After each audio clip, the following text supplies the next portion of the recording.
Deep breathing जो है, deep breathing के हम लोग बहुत ज़्यादा कन्विंस्ड हैं, क्योंकि ना तो ये मुराकबा लगती है, ना ये प्रेजेंट मूवमेंट लगती है, ये ना हेल्थ रिलेटेड लगती है। ऐसे लगता है जैसे रैशनल सी एक चीज़ है। मैं डीप ब्रीदिंग की 24 फॉर्म्स, मोर देन 24 जो मेथड्स हैं, उनको 5 साल तक प्रैक्टिस कर चुका हूं, वेरी डीपली। जो मेथड बाहर से आ रहे हैं, इस साइड से 3-2-1 है, और बहुत सारी ब्रीदिंग एक्सरसाइज है। कीवर्ड देने का मकसद होता है, कीवर्ड देने का मकसद होता है जब आप पहुंचे, विम हॉफ है, ये कीवर्ड देते हैं तो आपको पता लग जाता है कि मैं इन जगहों से गुजरा हुआ हूं। तो इसलिए मेरी बात किसी वजह से एक्यूरेट होनी चाहिए, किसी वजह से एक्यूरेट बनती है। तो विम हॉफ मेथड है, 3-2-1 ब्रीदिंग है, 7-8 भी एक इस तरह की भी चलती है ब्रीदिंग एक्सरसाइज। अच्छा, फिर इधर आप हिंदुओं की तरफ आ जाएं तो इनकी आ जाती है, अनुलोम विलोम आ जाता है, नाड़ी शोधना आ जाते हैं। इस किस्म के मैं ज़्यादा इसमें डिटेल्स में नहीं जाना चाह रहा, क्योंकि जब एक दो बातें इधर से बता दी, एक दो बातें इधर से बता दी तो इनफ है। अब मैं बजाय उसकी एक लिस्ट बनाऊं और आपको बताऊं कि मैंने ये भी की है, मैंने ये भी की, मैंने ये भी की है। बात समझने की ये है कि हर मुराकबे को तो भी मैं टच ही नहीं करना चाह रहा, मैं लंबा ही निकल जाऊंगा। डीप ब्रीदिंग है, सांस की मश्क है। उसके स्टाइल डिफरेंट हो सकते हैं, किसी में छोटा खींचना है, थोड़ा रोकना है, किसी में बड़ा छोड़ना है। इनहेल है, एक्सहेल है और पॉज है, 3 चीज़ें।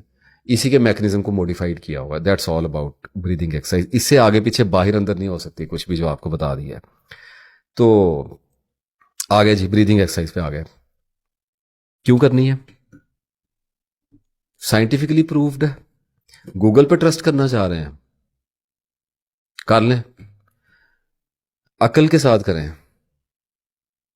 अकल ये कहती है, साइंस की अकल ये कहती है, मेडिकल साइंस की अकल ये कहती है कि इनवॉलंटियर नर्वस सिस्टम में रखा हुआ है आपका ब्रेथ, आपके जिम्मे नहीं है, ना ही आपके काबू में ये करने वाली चीज है कि आप सांस को कंट्रोल करें। इसके बावजूद लोग ये कहते हैं कि ब्रीथिंग एक्सरसाइज से हार्ट रेट कंट्रोल होता है, सांस कंट्रोल होता है। जब सांस के साथ छेड़खानी करेंगे तो ऑर्गन्स पे, इवन के वाइटल ऑर्गन्स पे भी असर तो उसका पड़ेगा। किसने इनकार किया है? ये कंट्रोल करना नहीं है। कंट्रोल कंट्रोल करने का मतलब आपने एक शेर को ट्रेन करने शुरू कर दिया, तो उससे तो वो तो दरिंदा है, वो तो बीस्ट है, उसकी नेचर में तो एंगर है, वहशत है। शेर एक वहशी जानवर है, आप उसकी वहशत को कैसे कंट्रोल कर लेंगे? डंडा डोली करते रहेंगे, सप्रेशन करते रहेंगे, उसको डराते रहेंगे, किसी टाइम उसका दिल किया तो वो आपकी तबीयत बहाल कर देगा। ये है ब्रीथिंग एक्सरसाइज। अब ब्रीथिंग एक्सरसाइज में क्या हो रहा है, ऑक्सीजन लेवल को कम ज्यादा किया जा रहा है। सदियों के तजर्बात की बुनियाद पर, जो कि बिला मुबालगा योगा में सदियों पुराने तजर्बात हैं, पतंजलि से शुरू हुए हैं, Maharshi Patanjali, we are talking about that rascal. सबसे पहले मेरा क्वेश्चन पैदा ये हो रहा है कि क्यों करते हैं, जरूरत क्या पड़ी है? तो जरूरत इसलिए पड़ी है कि जब मजहब मसख होता है, जब मजहब की हैयत बदली जाती है, तो वो स्पिरिचुअलिटी में दाखिल होता है, स्पिरिचुअलाइज किया जाता है मजहब को। मजहब स्ट्रेट होता है, इजी होता है, लॉजिकल होता है और रैशनल होता है। जब एक तवील अरसा गुजरता है, और ये समझ मुझे सूरह बकरा पढ़ के आई थी, इंटरेस्टिंग है ना। तो जब एक तवील अरसा गुजरता है और अल्लाह की किताब आने में कुछ वक्त लगता है, तो उसके दरमियान का जो अरसा है उसमें लोग मजहब को भूलने लगते हैं। अब तो इसलिए हम नहीं भूल रहे ना कि हमारे पास रेफरेंसेस आए हुए हैं, विजुअल है, रिटर्न है, किताब है, सारा कुछ है। हम लोग तो अब तो इंटरनेट पे चढ़ गया सारा कुछ, अब कैसे भूलेंगे? तो इसलिए अल्लाह ने प्रॉफिट्स का सिलसिला बंद कर दिया आप सल्लल्लाहु अलैहि वसल्लम पे। खत्म नबूवत की इससे बड़ी दलील मेरे पास और कोई नहीं हो सकती। एनीवेज, तो अब उस वक्त तो ये होता था कि किताब आई और उसके बाद फिर एक वक्त गुजरा, 500 साल, 1000 साल, वल्लाहु आलम इससे ज़्यादा भी गुजरते हों। तो लोग क्या करते थे कि मज़हब की जब तफसीलात उनसे फेड होने लगती थी, तो वो रिचुअल्स को मॉडिफाइड करते थे, उसमें इन्हेंसमेंट करने लगते थे, रंग भरने लगते थे, इमोशंस का, जज्बात का, फिर कुछ हद तक कल्चर का भी, और कुछ अपनी पसंद और नापसंद का, और कुछ फिर पंडित और मुल्ला और इन सी चीज़ों के पास भी चीज़ें कुछ होते थे जिनको वो बाद में मिक्सअप करते थे और ड्रामा ऐड करते थे।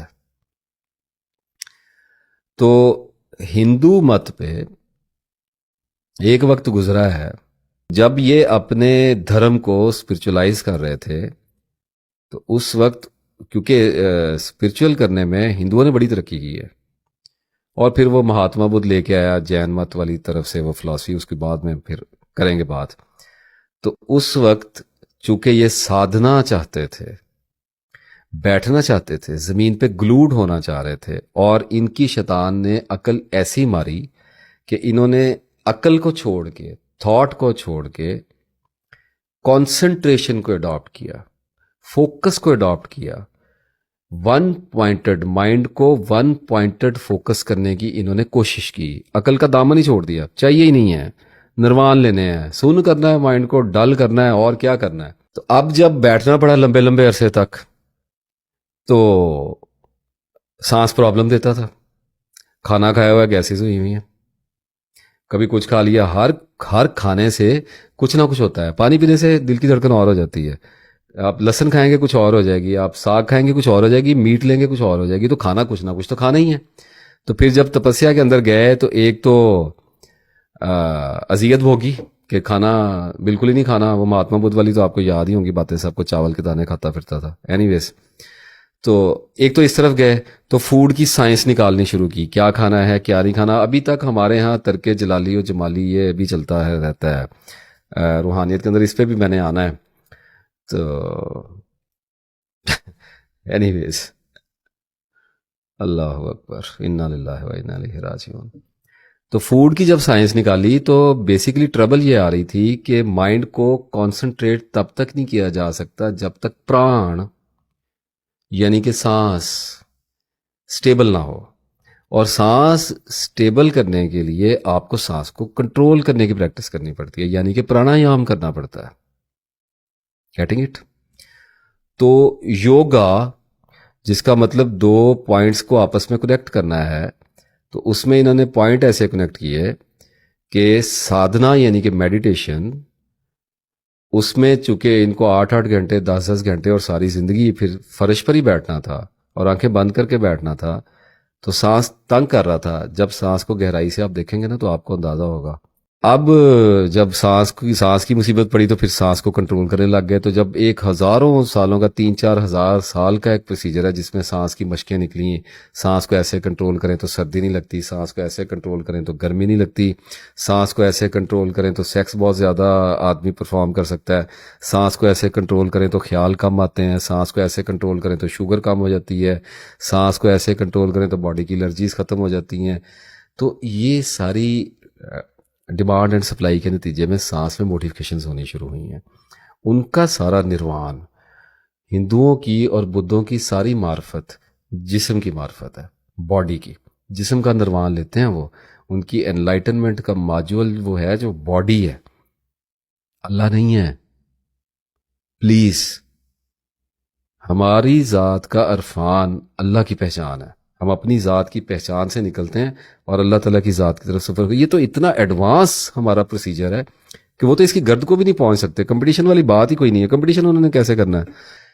बात करने वाली जो ये है कि जब डीप ब्रीदिंग स्टार्ट करेंगे तो आप अपने ब्रेथ साइकिल को, अपने ब्रीदिंग पैटर्न को डिस्टर्ब कर रहे हैं, मॉडिफाइड करने की कोशिश कर रहे हैं विदाउट एनी नॉलेज। जो चीज़ इनवॉलंटियर नर्वस सिस्टम में रखी हुई है वो आपसे मुतल्लिका ही नहीं है, आपका उसके साथ ताल्लुक ही कोई नहीं। वो बाई प्रोडक्ट के तौर पे ठीक हो तो हो। नमाज पढ़ना शुरू कर दें, कुरान पाक पढ़ना शुरू कर दें, एक्सरसाइज करनी शुरू कर दें, करैक्टर को बेहतर करना शुरू कर दें, अच्छा इखलाक अपनाना शुरू कर दें, तवक्कल रखें, सब्र रखें, तकवा रखें, अल्लाह ताला को मदद के लिए पुकारना शुरू कर दें, अपनी तन्हाइयों को प्योरीफाई करना शुरू कर दें, तो ऑटोमेटिकली आपका ब्रेथ ठीक होता है, ऑटोमेटिकली आपके थिंकिंग पैटर्न प्योरीफाई होते हैं। आपके करने वाले काम ही नहीं है। थॉट को कोई कंट्रोल नहीं कर सकता, ब्रेथ को कोई कंट्रोल नहीं कर सकता। फैक्ट बयान कर दिया है, दावे वाली बात ही कोई नहीं है। इसका जिस किसी से जो कर होता है कर ले, कुछ भी नहीं कर सकते आप इसका। ज्यादा से ज्यादा ये करेंगे कि कमेंट करके कह देंगे इसको कुछ नहीं पता, ये कर लेंगे। This is all. इसके अलावा आप कुछ भी नहीं कर सकते, अपने आप को खराब करेंगे।